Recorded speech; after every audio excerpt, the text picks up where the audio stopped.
예, 시청자 여러분 안녕하십니까. 시장공감10 시작합니다. 4월의 마지막 주가 시작됐는데요. 4월도 재미없는 장세가 펼쳐집니다. 미국은 금요일 날 다우지수가 무려 1000포인트 가까이 떨어졌습니다. 살벌한 하락세였는데요. 사실 투자자는 미국이나 한국이나 다 똑같은 것 같습니다. 심리적으로 불안하기는요. 50bp보다 더 강한 75bp 금리 인상에 대한 우려감들이 퍼졌기 때문인데요.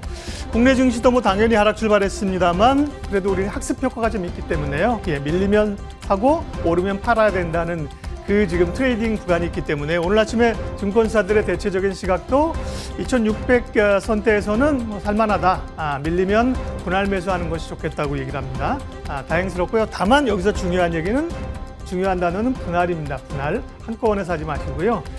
살 때도 나누어 사고 팔 때도 나누어 팔아야 리스크를 줄일 수가 있는 겁니다. 지수 확인하겠습니다. 예, 2,700이야 이제 올랐다가 내렸다가 하는 상황들이고요. 0.9%, 1% 안쪽으로 코스피가 낙폭을 좁혀왔고요. 코스닥은 1% 넘게 낙폭이 조금 벌어지는 그런 흐름들입니다. 남은 시간에 또 낙폭을 얼마나 줄여줄 수 있을지가 관심사고요. 첫 코너 잠금 해제 시작하겠습니다.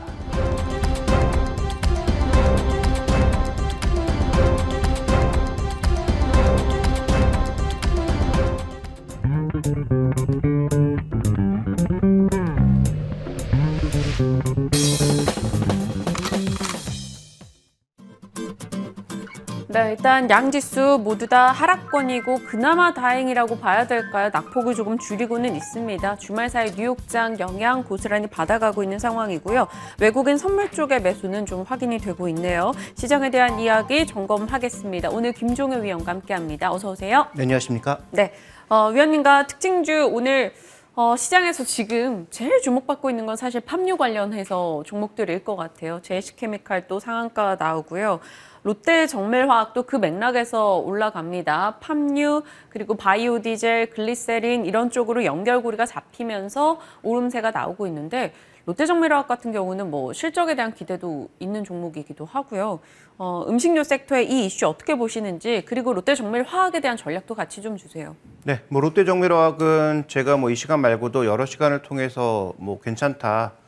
실적 자체도 괜찮지만 미래의 성장성의 수소라고 하는 그런 여러 가지 영향들도 있는 양상이고 그래서 미래 그림도 있고 기존 실적도 나쁘지 않은데 또 모멘텀까지 주어지고 있으니까 이런 여러 가지 요소들이 복합적으로 작용하면서 긍정적인 흐름을 나타내고 있습니다. 그리고 질문해 주셨던 그 팜유 관련해서는 이게 생각보다 굉장히 범위가 넓죠. 활용 범위도 넓고 음식료 분야에서도 일단 유탕류, 그러니까 라면이라든지 이런 걸 기본적으로 튀기는 쪽에도 많이 쓰이지만 이거 자체가 또 원료로 쓰이거나 다른 쪽에 파급 효과도 낼 수 있는 그런 양상이어서 이 팜유 가격의 상승, 그다음에 수급의 불안감 이런 것들이 전체적으로 음식료 종목군들을 계속 자극하고 있다. 네. 그래서 사료주라든지 이런 종목군들의 테마가 쉽게 끝나지 않고 있는 것이고 그다음에 이제는 슬로우 푸드까지 전반적으로 종목군들이 다 돌고 있죠. 삼양사라든지 샘표식품이라든지 대상이라든지 이런 종목군들까지 전반적으로 다 움직이고 있고 CJ 제일단까지도 꾸준하게 좀 움직임이 나타나고 있는 형국이다 보니까 결국은 현재 이렇게 나타나고 있는 원재료 가격의 상승세, 이에 영향받을 수 있는 종목군들의 테마 흐름은 시장이 지수가 급등하거나 아니면 다시 시장의 중심축이 IT라든지 소위 성장주 쪽으로 옮겨가기 이전까지는 아마도 좀 이어질 가능성이 높다. 대신 어떤 종목에 투자해야 되느냐, 얼만큼 투자해야 되느냐는 이제 본인의 선택이겠죠. 네. 저라면은 만약에 조금 이렇게 변동성이 큰 종목이라면 전체 포트폴리오에서 한 10% 이내 정도. 그다음에 투자 기간도 조금 짧게 가져가시는 것이 좋을 것 같고요. 그다음에 어느 정도의 가격 경쟁력이 있는 대형주들은 저는 좀 투자의 관점에서 접근해야 되지 않나. 왜냐하면 지금 가격 올려놓은 것들을 가격이 떨어질 때도 안 떨어뜨릴 가능성이 높기 때문에 결국은 한두 분기만 잘 버텨주면 나중에 이익이 급증할 가능성이 있다라는 관점에서 지금 투자하는 그런 보이거든요. 네. 대표적으로 CJ 제일제당이라든지 롯데칠성이라든지 이런 종목군들의 그런 식의 투자가 나타나고 있단 말이죠. 그래서 투자 관점에서 본다면 대형주에 대한 장기적인 관점에서의 투자를 그다음에 이제 중소형주에 투자하고 계시다면 투자 기간을 조금 짧게 그다음에 그 전체 포트폴리오에서 비중을 낮게 가져가시는 것이 하나 여전히 포인트가 아닐까라고 보고 있습니다. 네. 지금 저희가 이야기 나누는 사이에 속보도 나왔습니다만 포스코 인터내셔널 같은 경우도 팜유 농장을 또 인도네시아에서 운영을 하고 있는 업체 중에 하나이죠. 수출이 막히면 좀 걱정스러운 거 아니냐라는 시각도 있었으나 뭐 내수 판매가 주 위주다 보니까 그 인도네시아 내수요. 큰 타격은 없을 것이다라는 시장의 의견 등도 함께 나옵니다. 일단 뭐 좋은 실적 나온 거 점검 같이 해보시길 바라겠고요. 지금은 강보합권 기록하고 있네요. 자, 다음은 고려아연도 점검을 좀 해볼게요. LG화학과 합작사를 출범한다라는 이야기가 나왔습니다. 올해 들어서 고려아연 흐름은 상당히 좋은 시세를 보여줬어요. 아무래도 비철금속 이런 쪽이 워낙 주목받다 보니까 고려아연 자체에 대해서 투자 의견, 뭐 이번 이슈랑 같이 해서 어떻게 보시는지요? 일단 뭐 실적이 좋다라는 게 가장 기본 포인트죠. 그러니까 지금 모멘텀을 제외하고서라도 올해도 역대 최대 실적, 뭐 이런 얘기들이 계속 흘러나오고 있으니까 이 종목은 기본적으로 실적과 관련돼서 또 시장의 긍정적인 평가 때문에 계속 신고가로 올 수 있었고요.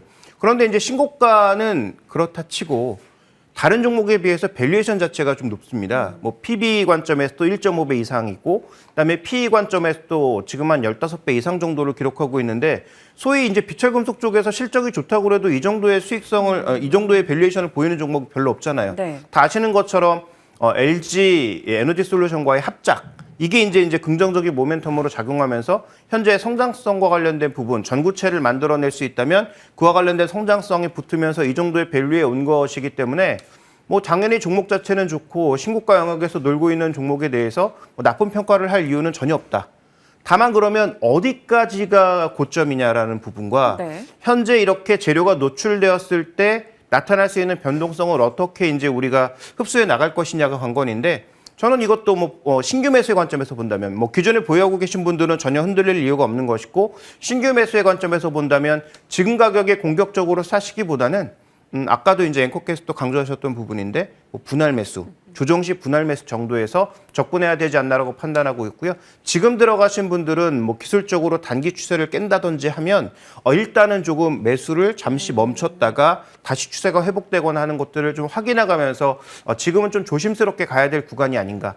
왜냐하면 지금 성장이라고 하는 것이 다른 종목군들에 비해서는 충분히 녹아져 있는 상황이기 때문에 이 가격에서 아주 공격적으로 더 올라갈 거다라는 개념만 가지고 접근하기는 어렵다, 이렇게 판단하고 있습니다. 그래서 결론적으로 말씀드리면 좋은데 신규 매수의 관점에서는 조정시 매수 관점 말씀드린다, 이렇게 언급드리겠습니다. 참 군더더기 없이 전략을 주셨어요. 지금 시장에서 조금 주목받고 있는 분야들에 대한 전략 챙겨봤고요. 자, 이제 오늘의 잔금해제 종목 확인해 보겠습니다. 첫 번째 열어보시면 JYP 엔터예요. 난 달라, 남 달라. 뭐가 그렇게 다른지 열어보겠습니다. 첫 번째 포인트는 수급이네요.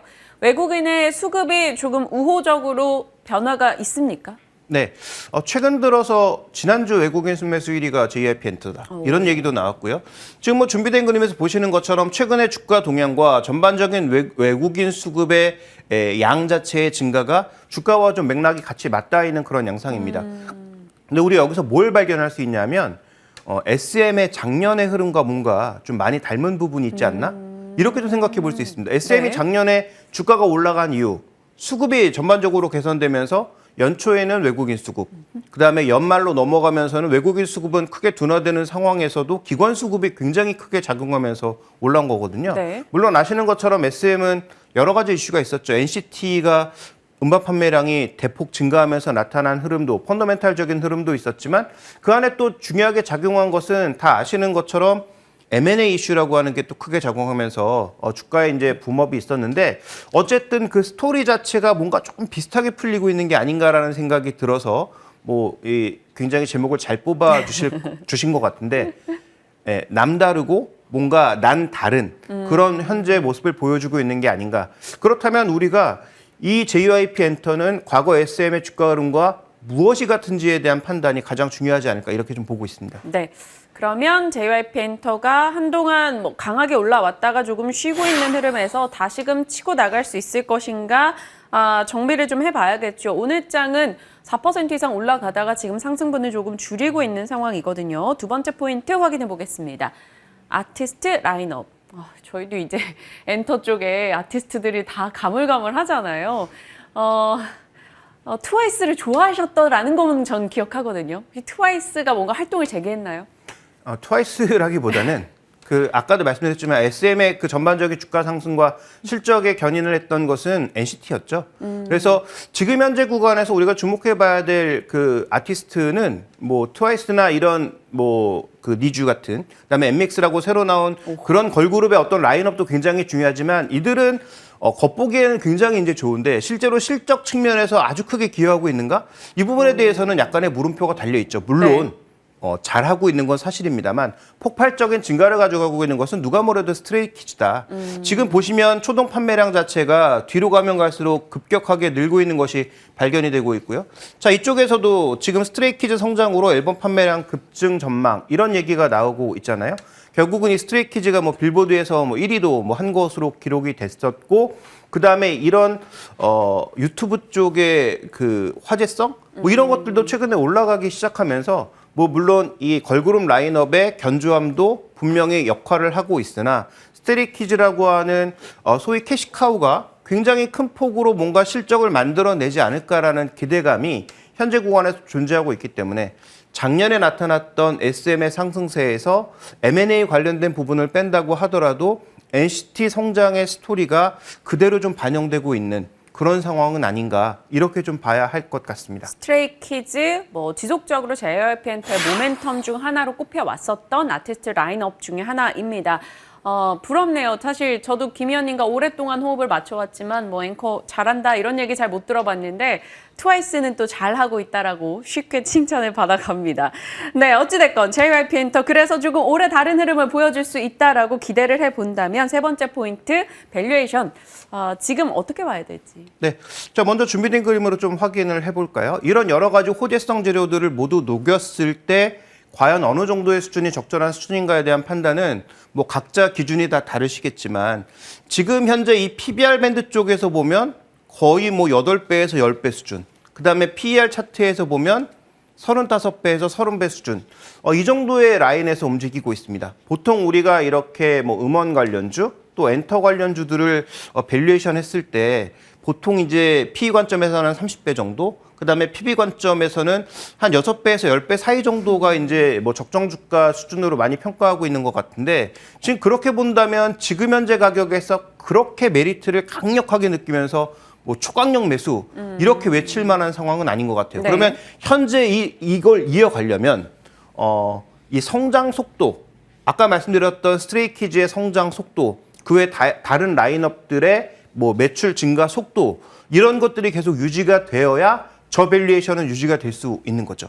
그래서 저는 아직까지는 그 기대감이 좀 살아있다라고 보고 있고 지금 어떻게 보면 우리가 온라인에서 오프라인으로 가는 초동기, 소위 리오프닝으로 가는 초동기고 이들이 오프라인으로 나와서 전 세계의 콘서트를 돌았을 때 벌어들일 수익성, MD와 관련된 수익성 이런 것들을 생각해 봐야 되기 때문에 뭐 전고점 수준 정도까지의 목표가를 여전히 보는 것은 저는 적절하다. 그런 관점에서 본다면 뭐 조정식 매수 일정 부분 좀 가능하지 않을까 이렇게 좀 판단을 하고 있습니다. 정고점이 한 66,000원대인데 그럼 목표 주가를 어느 정도? 저는 한 7만 원 정도까지는 열어둬야 되지 않느냐. 왜냐하면 지금 저 올라가고 있는 가파른 PL 밴드의 어떤 추세를 보면 전고점 수준과 똑같은 가격이기보다는 그 가격보다는 약간 위일 수 있다. 그렇지만 현재 가격대에서 뭐 목표 수익률이 그렇게 높은 것은 또 아니기 때문에 다시 한번 말씀드리지만 올라갈 때 공격적인 매수보다는 지금처럼 외국인 수급은 비교적 견조한데 주가가 좀 조정을 받을 때 이럴 때 매수가 좀 필요하지 않나라고 보고 있습니다. 그리고 또 한 가지 이제 팁을 말씀드리면 스트레이키즈의 성장 동인을 말씀드린 거잖아요. 그럼 반대로 스트레이키즈가 예상한 만큼 나오지 않았을 때는 빠르게 또 비중을 줄이시는 것도 필요하지 않나 이렇게 보고 있습니다. 네, 엔터 쪽에서는 뭐 오프라인 공연 소식이 지금 계속 잡히고 있는 만큼 관련해서 그 성과 부분들도 좀 점검을 하시고요. 앨범 판매량 등도 함께 추이를 보시면서 이들 종목은 대응하시는 거 필요할 것 같아요. 자, JYP 엔터 살펴봤습니다. 구체적인 전략도 세워주셨으니까 함께 체크하시고요. 두 번째 종목은 오늘 스튜디오 드래곤이에요. 기회는 지금인가? 어떤 맥락일지 열어보겠습니다. 사실 이 OTT 업체 대표 주자인 넷플릭스의 실적 충격으로 이쪽이 흔들리면서 첫날에는 이 콘텐츠사들도 뭐 하루 이틀 같이 밀렸어요. 근데 시각이 결국 넷플릭스도 뭐 이런 것을 타개하기 위해 투자를 더 할 거고 뭐 디즈니 쪽 이런 데도 투자할 거니까 투자 받아가는 국내 업체들을 봐야 된다 이런 분위기가 되더라고요. 근데 저는 조금 약간 고민스러운 것은 전체 투자의 총량은 늘겠죠. 왜냐하면 워낙 이제 OTT 업체들이 많아지고 있으니까. 그리고 지금 넷플릭스는 줄었지만 HBO 맥스 같은 경우에 더 늘고 있잖아요. 그러니까 이런 요인들을 고려해 보면 양질의 콘텐츠를 만들어낸다면 방금 말씀하셨던 넷플릭스의 그런 충격은 제한적일 거라고 보고 있습니다. 과거부터 넷플릭스와 이 종목의 주가의 그 움직임을 보시면 거의 일치하는 모습을 보여주고 있기 때문에 영향이 없진 않겠죠. 네. 그다음에 지금 넷플릭스가 좀 변화하는 것은 가격을 이제 더 올리는 것은 저항을 받을 수 있으니까 그러면 이제 가장 생각해 볼 수 있는 건 광고를 붙여서 가격을 낮추는 방법. 그다음에 또 한 가지 생각해 볼 수 있는 것은 성공한 모델에다가 돈을 집중 투자하는 것. 예를 들어서 다른 쪽에 신규 투자를 막 늘려가는 것보다는 오징어 게임 같은 성공한 모델의 다음 버전, 2, 시리즈를 계속 내는 것. 이런 것들에 좀 더 집중하지 않을까라는 생각을 하고 있습니다. 그렇다면 우리가 봐야 될 핵심 포인트는 과거처럼 넷플릭스가 흔들리면 같이 흔들린다라는 개념이기보다는 과연 스튜디오 드래곤은 양질의 콘텐츠를 계속 만들어 나가고 있는가에 대한 고민이 필요하다라는 것이죠. 다 아시는 것처럼 지금 이 OTT 업계에서 최대화두는 파친코 아니겠습니까? 애플 TV에서 제공한 파친코가 굉장한 영향력을 발휘하고 있다라고 봤을 때 K 콘텐츠의 영향력이 떨어진 것은 아니고 또 K 콘텐츠가 양질의 콘텐츠, 세계 시장에서 먹힐 수 있는 그런 양질의 콘텐츠를 생산해낼 수 있다면 네. 저는 넷플릭스의 충격과는 조금 다른 흐름을 예상해야 되지 않나 이렇게 좀 판단하고 있습니다. 네. 항상 이 OTT 업체들의 이 투자를 받게 되는 콘텐츠 제작사들을 볼 때 우리는 그러니까 다음 작품이 소위 말하는 대박이 날 수 있는가 이런 걸 점검을 해야 되는 거잖아요. 오징어 게임 각종 이런 화두가 되는 작품들을 만들어내는지 이 라인업 부분이 좀 중요할 것 같은데 뭐가 예정이 되어 있어요, 스튜디오 드래곤? 일단 스튜디오 드래곤의 지금 라인업들을 보시면 굉장히 많죠. 그래서 티빙에서만 지금 유통시키는 것도 있고요. 네. 그다음에 해외 쪽으로 좀 나가려고 하는 그런 콘텐츠들도 있고요. 그다음에 이쪽에서 성공했을 때 기존의 티빙에서 성공했을 때 나중에 넷플릭스나 이런 쪽으로 추가 유통될 수 있는 부분도 있죠. 그래서 지금 어떤 게 기대작이고 어떤 게 아주 대박을 낼 것인지는 아무도 모르죠. 왜냐하면 시장의 평가는 높았다가 실제로 결과는 안 좋은 것들도 많았고요. 반대로 시장 평가는 별로였는데 대박을 친 그런 드라마도 많으니까 우리가 여기서 주목해봐야 되는 핵심 포인트는 제가 보기에는 라인업이 굉장히 다양해지고 있고 이런 다양한 라인업을 바탕으로 자체 유통을 하던 해외 쪽에 추가 유통을 하던 유통할 수 있는 통로는 점점 많아지고 있다는 것을 주목해볼 필요가 있겠다. 그래서 스튜디오 드래곤의 올해 핵심 포인트는 라인업이 많아지고 있다. 그다음에 그 라인업의 두꺼워진 라인업을 통해서 돈을 벌어들일 수 있는 부분, 그것도 자체 유통하고 자체 제작하는 것보다는 해외망을 통해서 유통했을 때 비교적 이익이 더 올라가더라. 왜냐하면 미니멈으로 개런티되는 부분들이 있기 때문에 실제로 수익성이 좋아지더라라는 부분이 분명히 있다라는 것이죠. 그래서 그런 측면에서는 분명히 긍정적인 측면이 있다라고 전 봐서 현재 구간에서는 저는 이 다양해진 라인업이 투자할 만한 이유가 충분히 된다라고 보고 있습니다. 그렇다면 지금 자리를 어떻게 활용해야 될지 궁금해지네요. 사실 2020년도에는 후반때부터 해서 급등을 했다가 작년에는 정말 많이 밀려났었어요. 올해 초까지만 해도. 그래서 스튜디오 드래곤은 무슨 스튜디오 지렁이다 이런 식의 되게 속상함을 토하는 목소리도 많았었거든요. 근데 2, 3월에는 또 분위기 괜찮았고요. 지금 매수 강력하게 외칠 수 있는 자리입니까? 네, 강력 매수 이렇게까지 보기는 어렵겠지만 저는 트레이딩 매수, 트레이딩 바이 정도는 충분히 외칠 수 있는 구간이 아닌가라고 보고 있습니다. 왜냐하면 아까 보셨던 지금 이 JYP 엔터 같은 경우에는 여러 가지 성장 모델이 있기 때문에 역사적 밸류의 상단 부근에서 지금 움직이고 있단 말이죠. 물론 계속 좋다면 상단을 타고 가겠죠.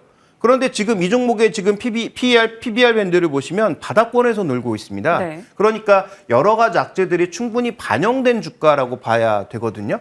그렇다면 악재가 충분히 반영돼 있는 주가니까 이런 악재를 희석시켜 줄 수 있다면 그러면 저는 의미 있는 반등이 좀 가능하지 않을까라고 보고 있는 것이죠. 그래서 현재 이 스튜디오 드래곤의 핵심 포인트는 작년의 주가 조정을 통해서 소위 안 좋은 부분들이 주가에 충분히 녹여져 있는 상황이기 때문에 전체 시장이 붕괴되거나 아니면 소위 OTT 시장에서 넷플릭스뿐만 아니라 다른 여러 가지 업체들이 전부 다 붕괴가 되는 상황이어서 투자가 없다. 네. 이런 극단적인 상황으로 가지 않는 한 현재 이 가격대에서는 그렇게까지 우리가 두려워할 이유가 있을까라는 판단을 해야 할 것 같습니다. 물론 저 밴드 자체가 PR 밴드 상으로도 굉장히 저 아래가 지금 30배고요. 네. 그다음에 PB 밴드 상에서도 최저 수준이 지금 3배 수준이기 때문에 싸다고는 볼 수 없는 국면이 있습니다만 그럼에도 불구하고 역사적 밴드의 하단이라는 것은 분명히 투자의 메리트를 좀 느끼게 하고 있다라고 봐야 되겠죠. 다만 지금 넷플릭스의 상황을 고려해 볼 때 아까 그 분명히 같이 움직이는 동행성이 있잖아요. 네. 그래서 예전에 한 2달 전인가요? 말씀드렸을 때는 제가 목표가를 11만 원이라고 말씀을 드렸는데 지금은 약간 더 보수적으로 잡아서 조금 더 낮게 좀 잡아보자. 한 10만 원 정도까지 한번 잡아보고 그다음에 10만 원을 돌파한다면 그때 더 추가 매수를 해도 되지 않을까라고 보고 있습니다. 말씀 주시고 좋은 흐름을 기록했습니다. 스튜디오 드래곤. 그리고 일단 지금은 기대 수익 조금 낮춰서 10만 원 정도로 목표가를 다시 정정을 해주셨어요. 스튜디오 드래곤에 대한 이야기 오늘 자세히 살펴봤으니까요. 꼭 한 번 더 체크하시길 바랄게요. 유튜브 잠금해제 다시 보기 가능하십니다. 자, 인포스닥 데일리 김종현 전문위원과 전략 챙겨봤습니다. 고맙습니다.